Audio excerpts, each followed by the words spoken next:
आज मो छोले तरकारी रेसिपीटा आपण मानक पई आनिछि। कम समय रे कम मसला रे छोले तरकारी खाइबा को बहुत टेस्ट लगी थाए। तो चलंतु छोले तरकारी आरंभ करिबा। एटी मु आगु बतुरे की रखी देइथिली प्राय 2 घंटा रु अधिक हबो मु ताको पानी रे भिजेई की रखी देइथिली। तापरे प्रेशर रे मु सिजेई दउची। धोई धाई की ताको भलसे मु प्रेशर रे दे दउची। तेजपत्र गोटा मसला रे मु एठी दउची गुजराती लवंग डालचीनी चा पत्ती एमती कपड़ा साहाय्य आपण मैंने दे पारिबे ना अलगा केउतरे सिझेइकी ता पानी टाको मध्य दे पारिबे जो थरे देले मध्य भल मु ए कपड़ा रे बांधिकी ता सहित पकई दउची। सिझी गले तार बास्ना भल आसे तरकारी टेस्ट मध्य भल लागि थाए।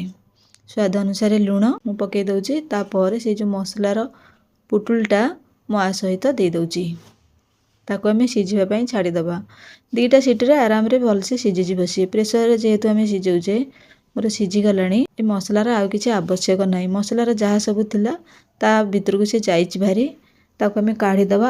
अल्प किछि से आलू आ छोले को बाहर करी आमे गोटे चपर साहाय्य रे आमे ताको एमती चापी चापी दबा। देखंतु भल से सिझि जाइछि मोर छोलेटा। 3टा सीटी रे भल से सिझि जाइछि। ए बड़े कम समय भितर किपरि टेस्टी टेस्टी खाइबा आमे बनेबा रुटी हो कि भात हो कि परोटा छोले तरकारी रो खाइबा मजा किछि अलगा भल लागि थाए खाइबा पई।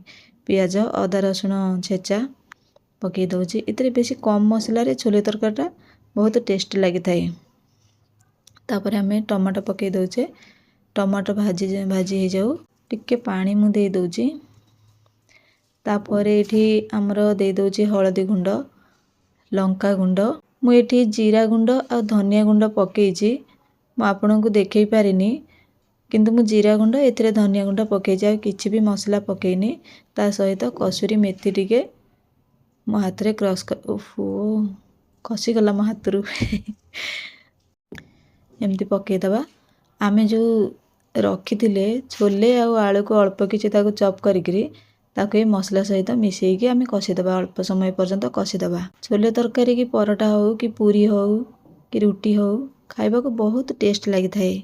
आपण माने निहाती भाबरे बनै खाइबे। मो वीडियो रे नुआ थिले मो चैनल को सब्सक्राइब करिवे। जदि मो वीडियो टी आपन को मन को पाइते या सांग मन को शेयर करिवे छोटो लाइक टी करिवे। ए त हमर सिझी जाईची। एमती जदि चापी चापी माने आमे जो आगुरु जो आलू आ छोले को अल्प किछि चापी ताको पकेले किंतु हमको ए झोलटा टिके मोटा लागिबा पई सेति पई मु एमती पकेली।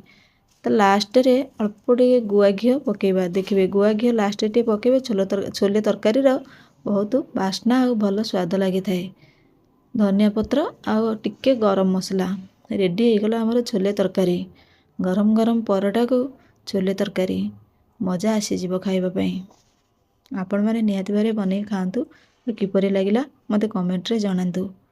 मो चैनल को सब्सक्राइब करंतु। एमितिका कम समय भितरे कम मसला रे हेल्दी रेसिपी पाइबा पई। रहूची नमस्कार।